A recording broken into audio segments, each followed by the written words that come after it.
Umbral Informativo, la CAT en la noticia. Donde la Confederación Auténtica de Trabajadores, Dora Garrido y Aizar Argumedo los mantendremos informados sobre el quehacer sindical y laboral del país. La cita es los jueves a las 16 horas. ¿Dónde? Aquí, en Cadena Azul, la radio más fuerte de México. Muy buenas tardes, bienvenidos a la emisión número 22 de Umbral Informativo, la CAT en la noticia, un programa especializado en el ámbito sindical y laboral de nuestro país. Los saluda Dora Garrido, quien va a estar con ustedes los siguientes minutos. Comenzamos. Umbral Informativo, la CAT en la noticia. En opinión de... Y bien, nos ponemos en marcha con el comentario del maestro Ricardo Espinosa López.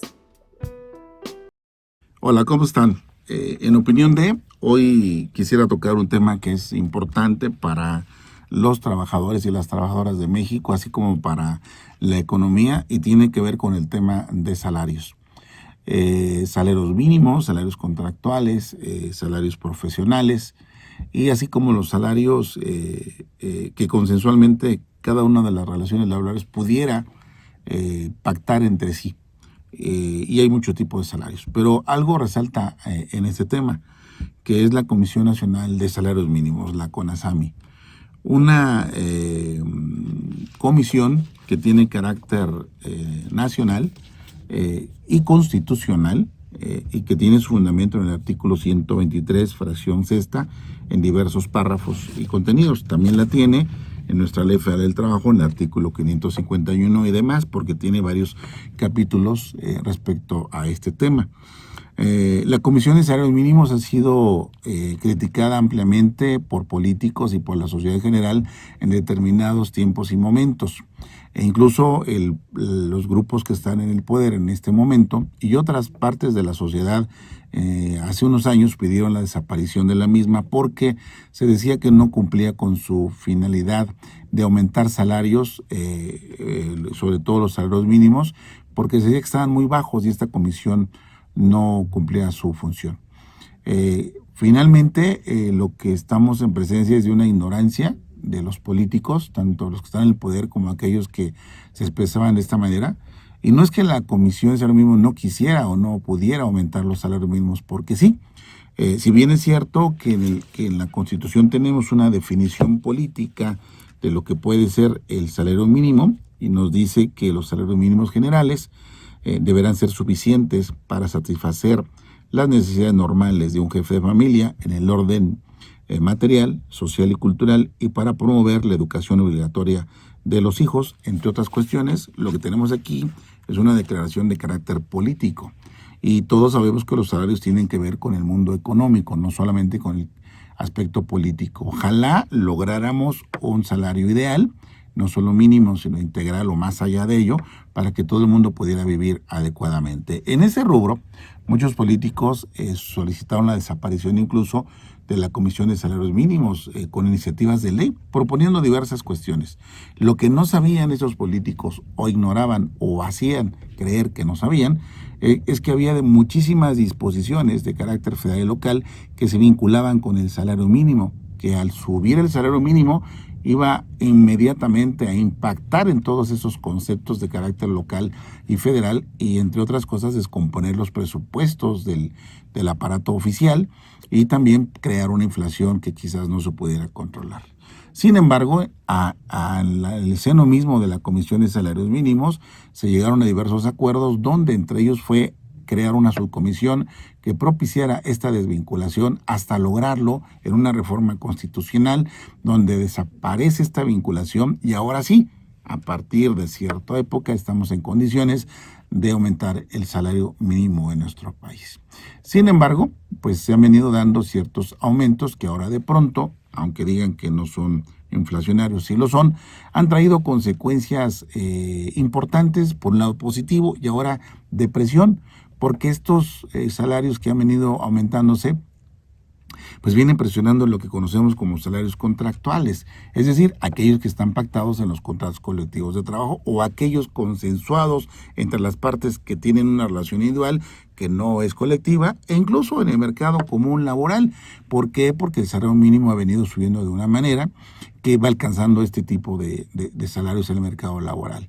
Por eso es importante que los salarios suban y ojalá aspiren y logren algún día lograr la meta constitucional. Sin embargo, se tienen que tomar en consideraciones asuntos y temas como la inflación, el mercado laboral, la inversión, la creación de plazas, el sostenimiento de las empresas, los impuestos mismos que genera el propio salario, aunque sea mínimo, cuando impacta en otras prestaciones, genera necesariamente impuestos.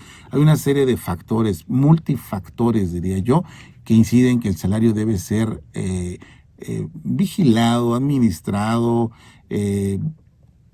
¿por qué no decirlo? Propuesto con mucho cuidado, sin menoscabo de los derechos de los trabajadores, pero tampoco que altere otras áreas de la economía nacional. Hoy podemos decir que gracias a la Comisión de Salarios Mínimos y a la voluntad política del sexenio pasado, se logró esta reforma constitucional y que hoy permite que en México podamos hablar de salarios mínimos distintos y en consecuencia hablar también de nuevos salarios en el aspecto contractual, sobre todo en materia colectiva. Sin embargo, la prudencia debe de caber para que los próximos aumentos sean con todo cuidado y no crear burbujas inflacionarias o presiones económicas que implique la pérdida de plazas laborales.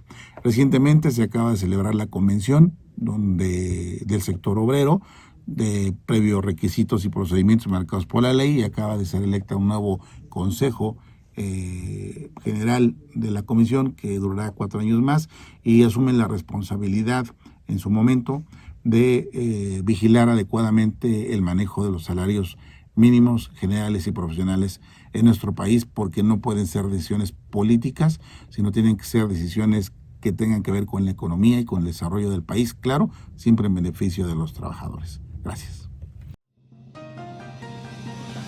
Umbral informativo. La CAT en la noticia. Confederación Auténtica de Trabajadores de la República Mexicana. CAT. Surgimos como una nueva opción para los trabajadores, dada la situación del movimiento obrero nacional de los años 90.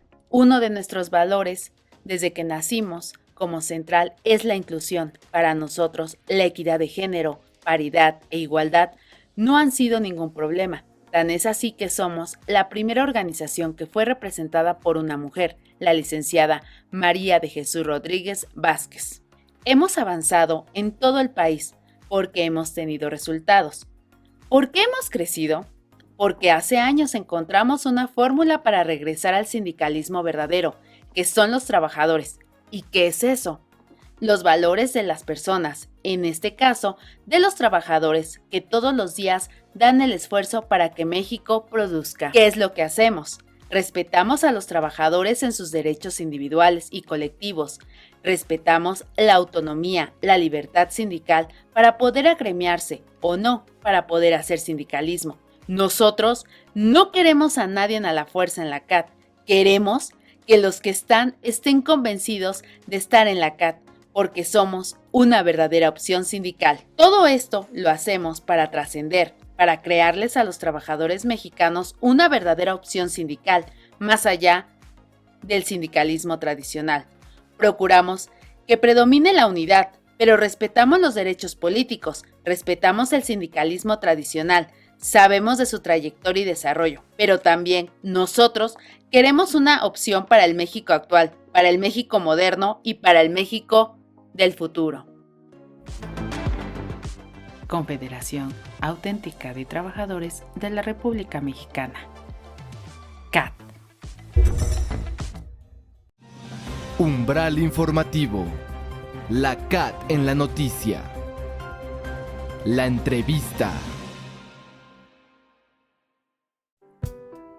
El acoso y violencia laboral afectan a 1 de cada 5 trabajadores. Sobre este tema habla para Umbral Informativo, la CAT en la noticia, la psicóloga Frida Gálvez. Hola, ¿qué tal? Bienvenidos a una emisión más de Umbral Informativo, a nuestra sección Resiliencia. El día de hoy tenemos como invitada a la doctora Frida Gálvez, quien, aparte de ser psicóloga, tiene su programa de Pregúntale a Frida. Bienvenida. Muchas gracias, un placer estar nuevamente con ustedes. Bien, doctora, nos gustaría tratar un tema, sobre todo en el marco del Día de la Mujer. ¿Qué pasa con todo esto? ¿Por qué se origina el hostigamiento laboral en los centros de trabajo? ¿Qué es lo que sucede?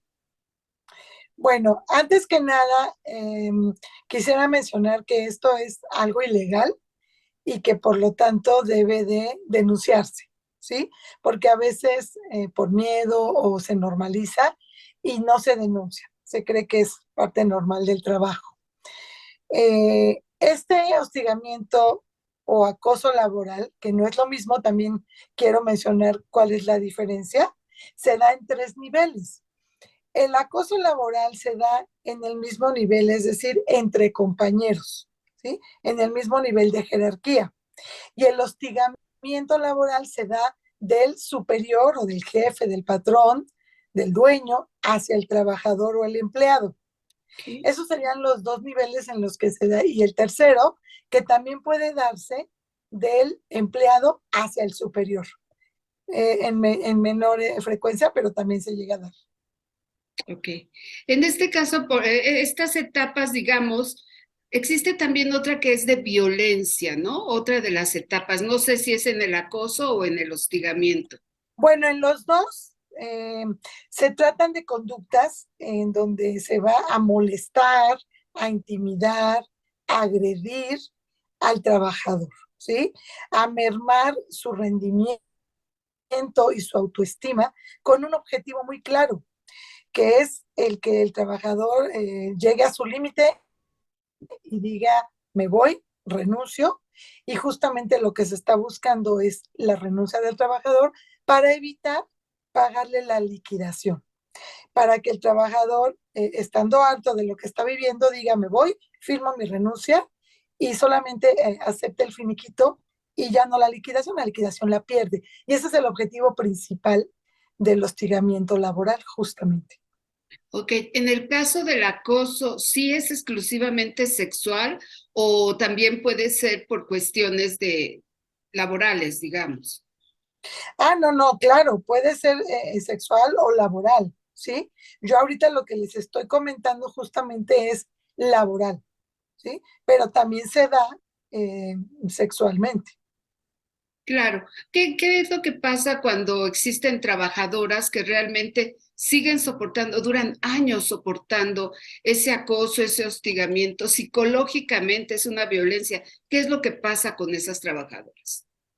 Así es, bueno, desgraciadamente muchas trabajadoras por la necesidad eh, económica y por miedo a perder el trabajo o por miedo a no encontrar rápidamente otro trabajo, pues aguantan lo que no tendrían que estar aguantando.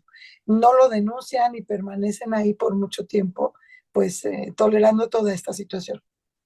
¿Qué tan dañadas quedan? Bastante, porque esto va mermando mucho en su autoestima, va generando un estrés que se va acumulando, ¿sí? Y que puede degenerar en problemas de ansiedad o de depresión u otras enfermedades más graves también, ¿no? Digámoslo así. Estas son enfermedades mentales, pero también puede desencadenar en enfermedades físicas. Claro, en el caso, digamos, de los acosadores, ¿qué es, o sea, por qué se crean estos acosadores? ¿Tienen alguna enfermedad o algún síndrome? No sé, ¿qué es lo que pasa por sus mentes? Bueno, si estamos hablando del acoso laboral, repito, uno de los objetivos principales es que el trabajador renuncie y evitar darle la liquidación. Si estamos hablando en otra causa también de el puro placer, o sea, personas narcisistas que se sienten superiores a los demás y que quieren demostrar ese poder a través del maltrato al trabajador. Entonces, por el puro placer de sentirse superior, actúan de esa manera. Y cuando hablamos de un acoso sexual, bueno, definitivamente también ahí ya entran otro tipo de factores, ¿no? Que pueden ser desde personas que sufrieron también acoso sexual o que tienen por ahí, pueden tener algún trastorno. En fin, es muy complejo, ¿no? Se entremezclan varios factores. Claro, en el caso, por ejemplo, de las mujeres que realmente se atreven y denuncian, ¿cuánto tiempo se les tiene que dar seguimiento, digamos, no tanto psicológico, o tal vez sí es necesario el psicológico? O sea, sabemos que todos somos distintos, pero tener una idea más o menos de cuánto tiempo se debería de dar seguimiento. Bueno, es variable, ¿no? Las personas son diferentes, la afectación es diferente, tiene que ver con la personalidad de cada uno. Definitivamente sí, hay que buscar ayuda terapéutica eh, y legal, por supuesto, legal también, ¿sí? Entonces el tiempo es muy variable, depende de cada persona, de cuánto tiempo es que ha estado viviendo ese acoso, ¿sí? De con qué frecuencia, con qué intensidad, si ha sido solo por una persona o por más. O sea, hay diferencias aquí que van a determinar cuánto tiempo se alarga o no esta afectación, pero definitivamente hay una afectación que hay que tratar. Claro, hace un rato usted comentaba sobre una de las consecuencias que es el estrés. En este caso, el estrés, o sea, hay infinidad de causales, digamos, para que le dé a uno el estrés, pero esta principalmente, la productividad se ve afectada con ese estrés. Sí, por supuesto, la productividad y la salud, ¿sí? La salud tanto física como mental empiezan a aparecer cuando tenemos un estrés prolongado, empiezan a aparecer desde síntomas aislados hasta el desarrollo ya de enfermedades, ¿no? Más complejas. Claro, ¿usted qué consejo le daría a esas mujeres que ni se atreven a denunciar y que continúan soportando en un momento dado a los acosadores, ¿no? Oh, por supuesto, la recomendación siempre es denunciar, no tolerar, no aguantarse, no callarse, denunciar lo antes posible y dar un seguimiento de la parte legal. Porque si no, esto sigue sucediendo, ¿no? Justamente por no denunciar, esto sigue sucediendo. Claro, sí puede llegar hasta la muerte. Sí, por supuesto. Hay personas que se sienten tan acosadas que ya no toleran esta situación y no ven eh, como las alternativas de solución porque no cuentan quizás con los recursos para verlas o con redes de apoyo para salir de ahí, que llegan incluso a suicidarse. Claro. Sobre todos estos temas usted los trata en su programa de Pregúntale a Frida. A mí me Así es. gustaría que les dejara sus datos, pues para aquellas personas que realmente son tímidas o que no saben a dónde acudir, pues tal vez con la orientación de usted pueda ayudarles. Claro que sí, el programa se llama Pregúntale a Frida. Es un programa de apoyo psicológico en donde hablo sobre temas de psicología y de tanatología todos los lunes a las 18 horas México por radioalterego.com. Muy bien, pues eso sería todo. Muchísimas gracias. Qué gusto verla aquí en Umbral Muchísimas Informativo. gracias por la información, por la invitación, perdón.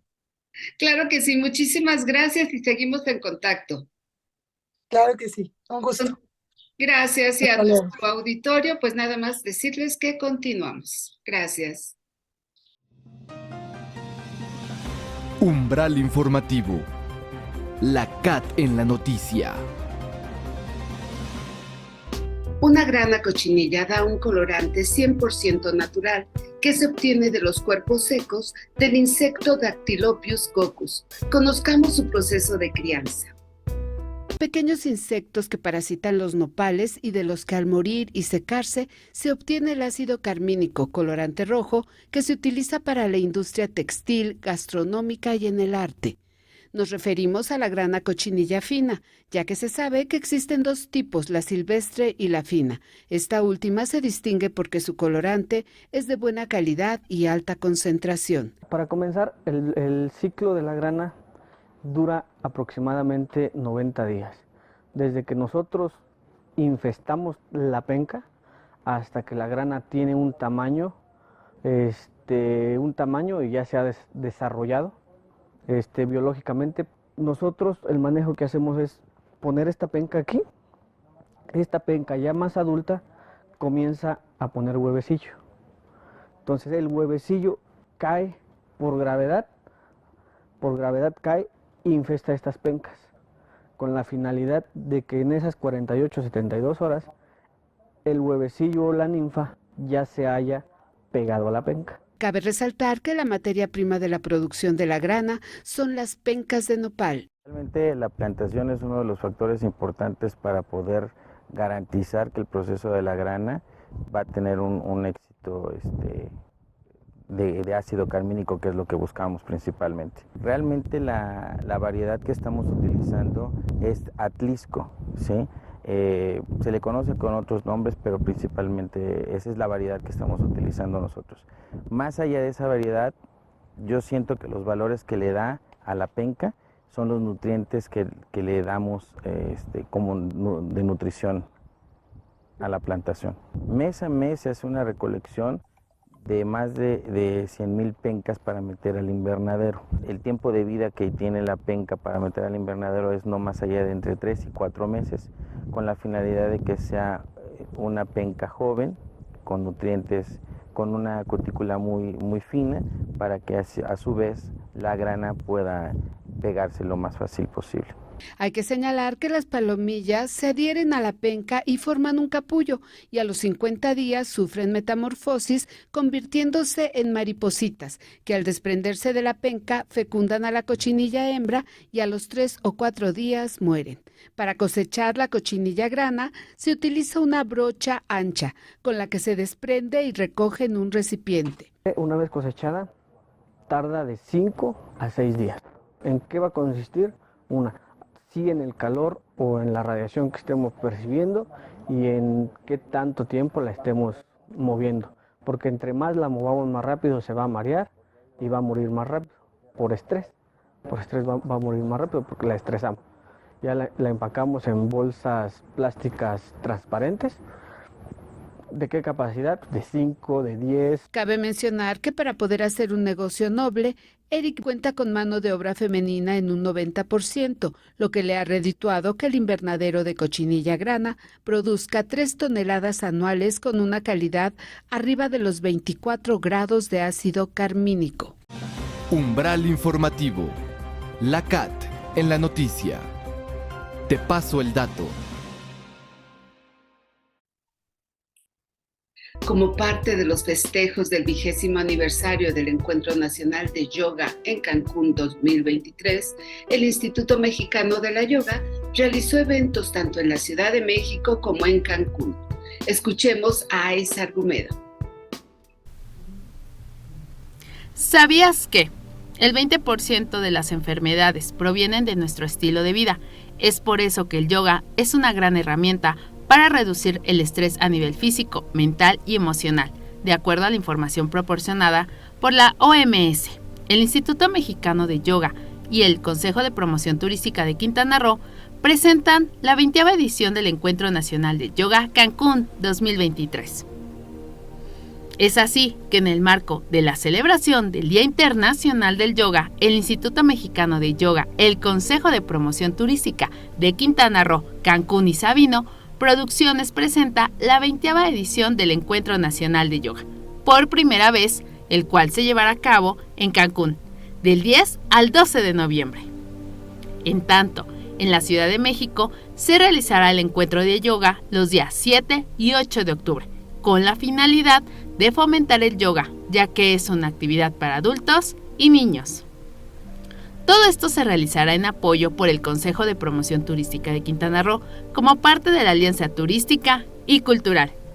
Sin embargo, rumbo a la 20ª edición del Encuentro Nacional de Yoga Cancún 2023, la comunidad yogi y público en general podrán convivir y ser parte del encuentro de yoga en la Ciudad de México, by Bedia, los días 7 y 8 de octubre, en el Hotel Hilton Reforma, en la Ciudad de México, para practicar en compañía de maestros nacionales e internacionales de la talla de Bray, Lovely, Tenzin Wangyal Rinpoche, Rod Stanley, Ana Paula Domínguez, entre otros, en donde además tendrán información sobre lo que es el yoga, paquetes y costos preferenciales para este magno evento en Cancún. El Encuentro Nacional de Yoga tendrán actividades abiertas al público en general, sin costo alguno, así como eventos especializados con un registro previo. Umbral informativo, la CAT en la noticia. Hablemos de...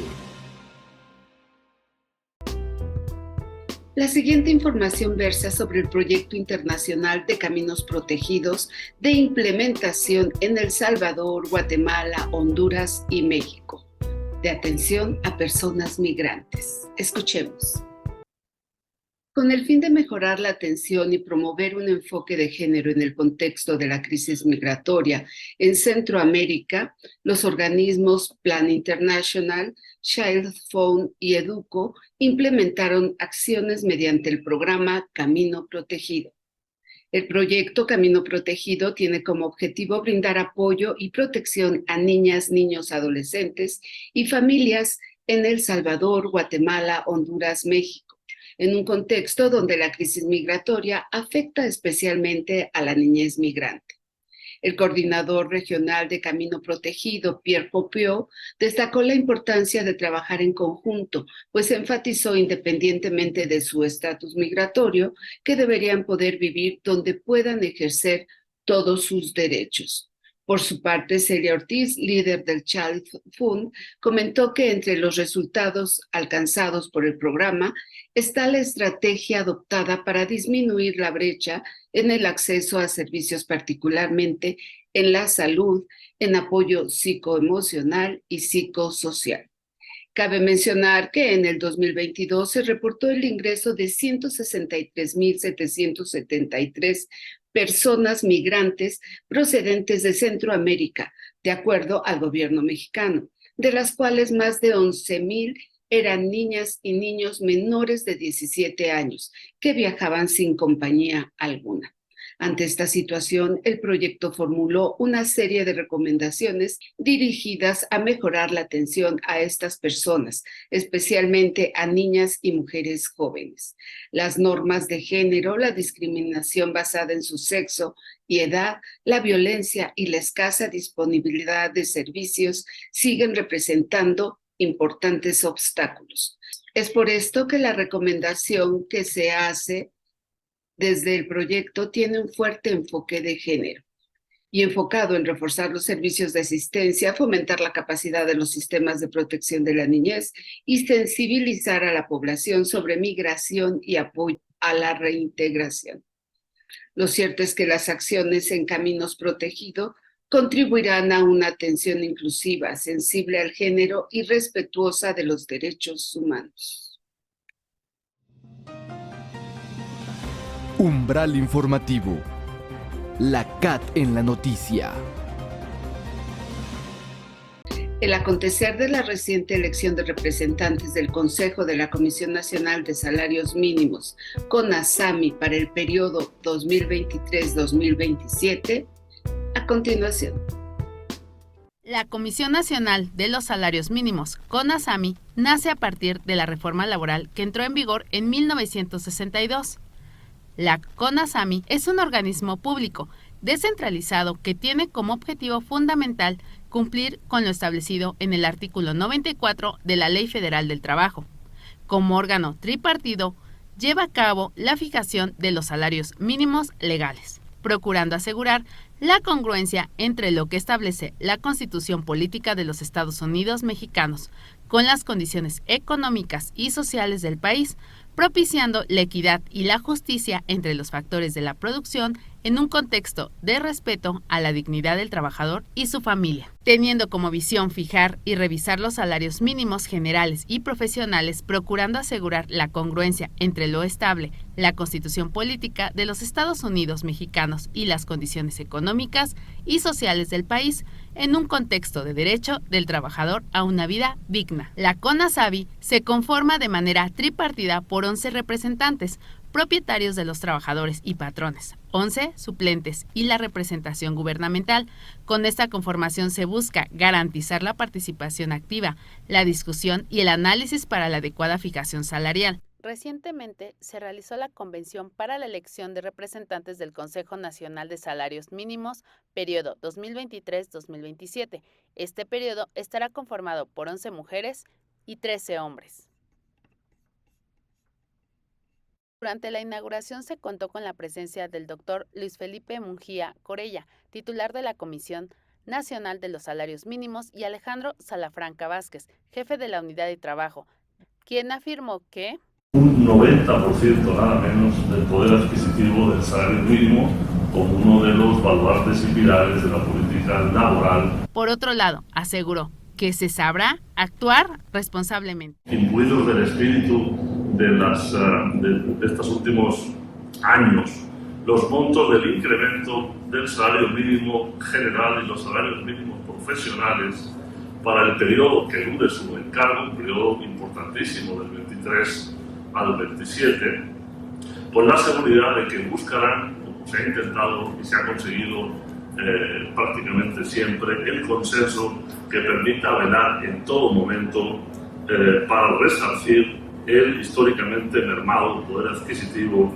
de las trabajadoras y de los trabajadores y continuar con esta política de justicia de recuperación sostenida y sostenible. Sin embargo, José Luis Carazo Preciado afirmó que porque hoy es un día muy significativo para el sindicalismo, porque precisamente de este ejercicio deberá desprenderse lo que es impostergable: la participación integral de la mujer en los órganos de representación del sindicalismo. El sindicalismo no puede caminar como si fuera el club de Tommy. Requerimos la participación de la mujer. Es así que afirma que la CONASAMI hoy da un nuevo vuelco y un nuevo cambio la CONASAMI. ¿Por qué razón? Porque realmente durante los 61 años que teníamos, yo no podría decir que no había habido participación de mujeres, pero yo no recuerdo más que la participación de una compañera en todo el periodo que yo conozco en la CONASAMI por el sector obrero. Y en el caso de los empresarios actualmente tenían dos representantes ante el Consejo de Representantes de CONASAMI. Este cambio ha dado ahora que vamos a tener 13 representantes hombres en el caso del sector obrero y 11 representantes mujeres. Y esto pues nos genera una gran esperanza de que todavía vamos a mejorar muchísimo en nuestro trabajo, porque sin duda alguna todos los temas en donde participa la mujer tienen un aporte muy especial y todos ellos son considerados como muy benéficos para la institución en que ellas están trabajando. Sí, sobre todo ahora que la participación de la mujer está creciendo y hoy ya es del 39.5%. En el caso del Seguro Social, el número de trabajadoras mujeres ya abarca el 39.5% de la población formal, económicamente formal del Seguro Social, y el 39.5 y 60.5 corresponde a los hombres. El crecimiento en los últimos 5 o 6 años ha sido de 3%, es decir, hace 5 años aproximadamente tenía 3% menos la mujer y obviamente había un 3% más de fuerza laboral mexicana. Entonces, esta creciente participación de la mujer en el mundo laboral no puede quedarse ajena a las representaciones en todos los ámbitos que competan a los sindicatos. Se contó con distintas personalidades del ámbito del trabajo, entre los que destacan el maestro Ricardo Espinosa López, Leopoldo Villaseñor Gutiérrez, el licenciado Marcos Moreno Leal y el licenciado Alejandro Avilés Gómez, entre otros. Finalmente, los representantes que fueron electos fungirán su cargo a partir del 1 de julio del 2023 al 30 de junio del 2027. Soy Aiza Argumedo. Umbral informativo. La CAT en la noticia. Escuchemos nuestro bloque de notas breves. Se estima que la cuarta ola de calor en México dará inicio el sábado 1 de julio. La doctora Elba Luyando, investigadora del Instituto de Ciencias de la Atmósfera y Cambio Climático de la UNAM, advierte que las olas de calor podrían ser más frecuentes y extremas debido a la interacción con la sequía que prevalece en el país, el cambio climático que se relaciona con eventos más extremos y la isla de calor en las ciudades. El fenómeno isla de calor se presenta en zonas urbanas que han sustituido gran parte del suelo de vegetación y bosques por el suelo de concreto y asfalto.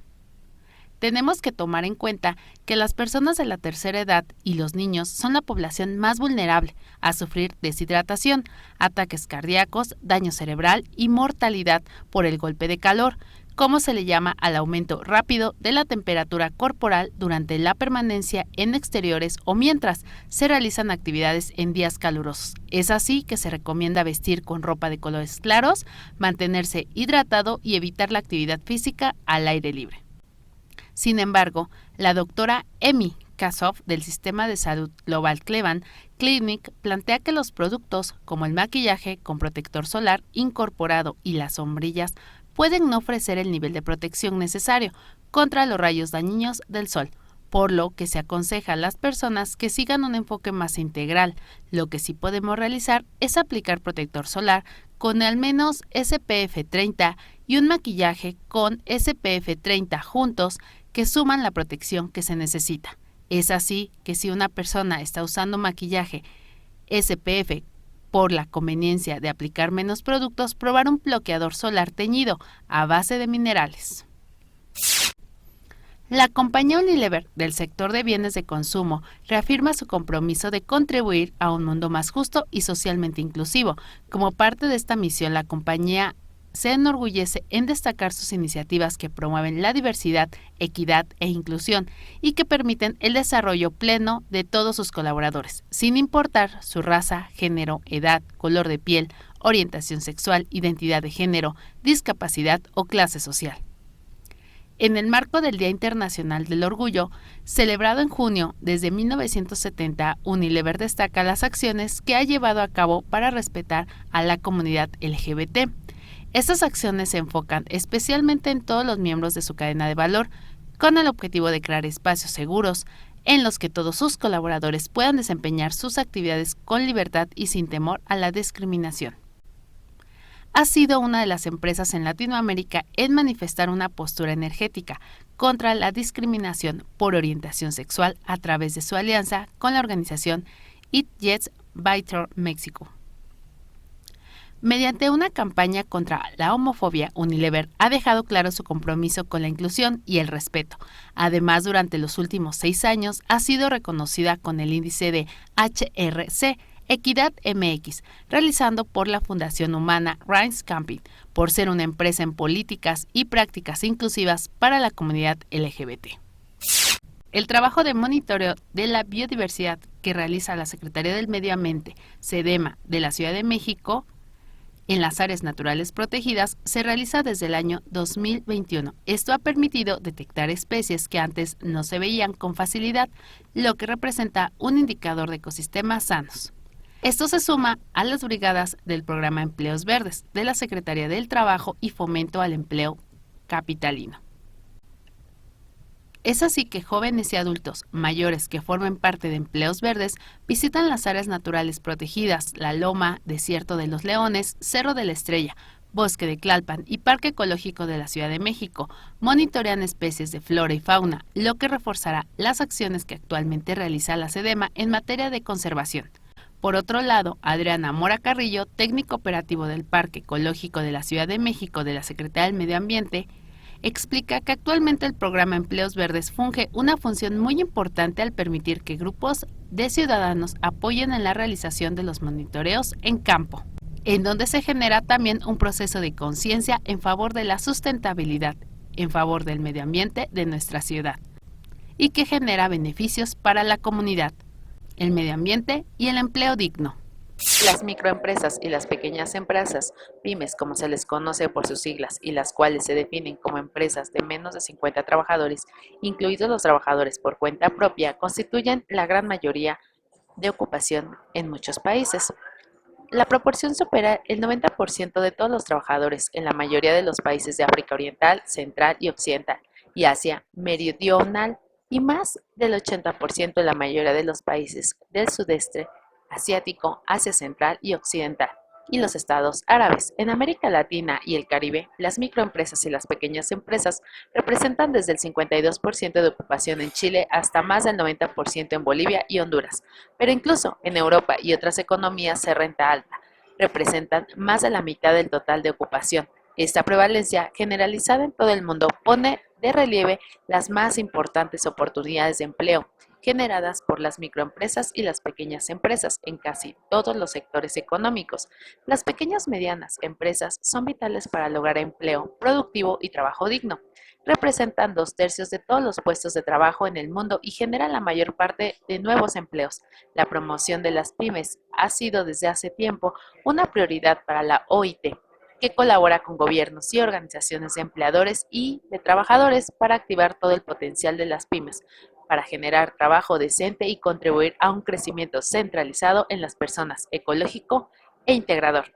La declaración del director general de la OIT, Gilbert F. Hobbo, reafirma el compromiso de la OIT en apoyar a las micro, pequeñas y medianas empresas, MIPYMES, y garantizar su resiliencia frente a las crisis, el cambio climático y las incertidumbres económicas.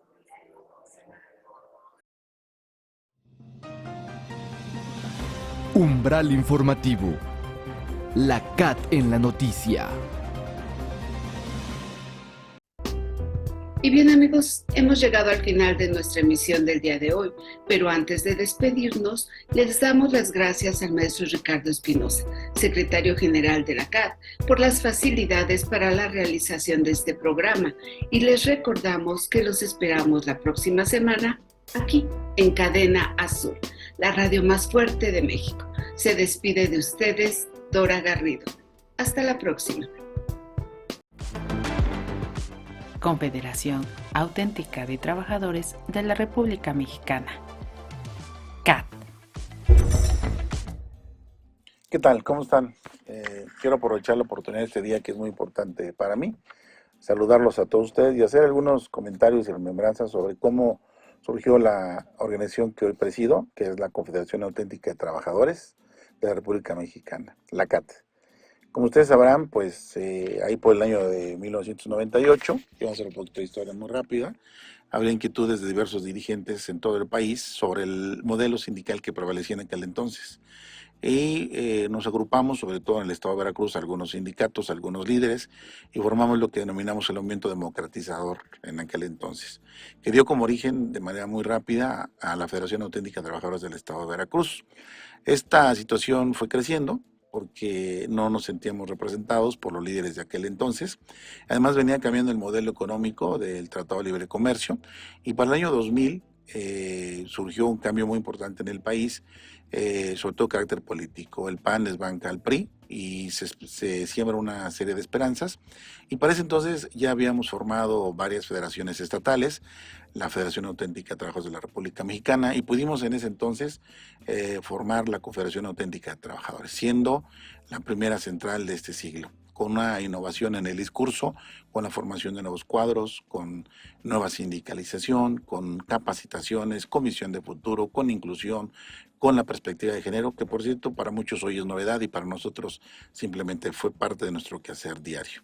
Así fuimos desarrollándonos, fuimos expandiéndonos en todo el país y logramos diversas contrataciones muy importantes, la creación de sindicatos nacionales, estatales, locales, se fueron integrando también diversos sindicatos del apartado B, y en los estados, trabajadores al servicio del estado de cada una de sus entidades federativas.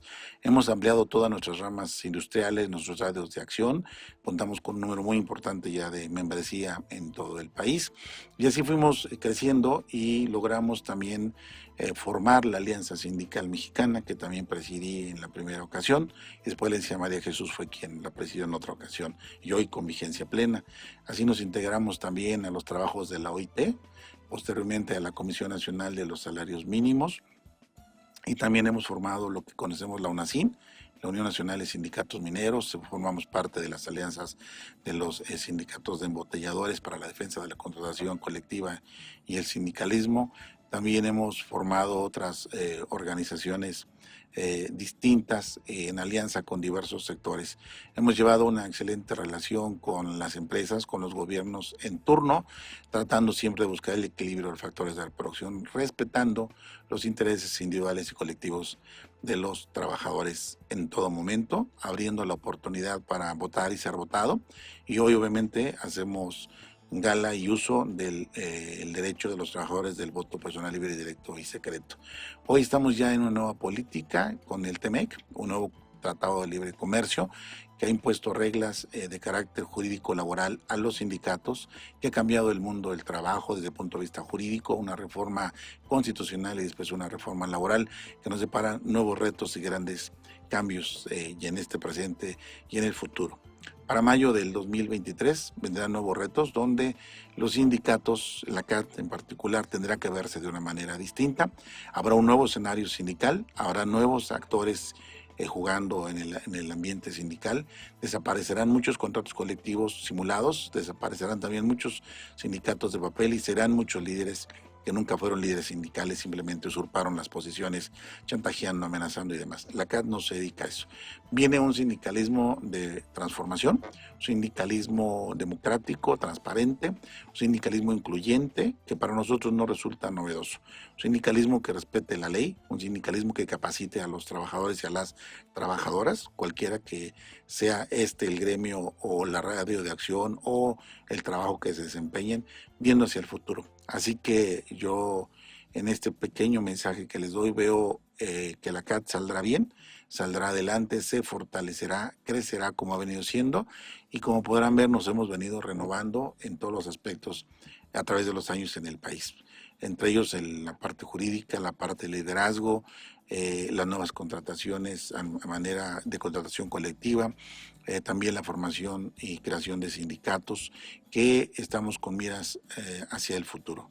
Es importantísimo que las nuevas generaciones lo vean de esta manera, de manera progresiva, siempre envuelto y en la protección de los derechos humanos. Yo agradezco a todos ustedes esta oportunidad de platicar, comentarles brevemente esta trayectoria y también el desarrollo de la CAT. Veo un futuro de éxito para la organización. Saludos y muchas gracias.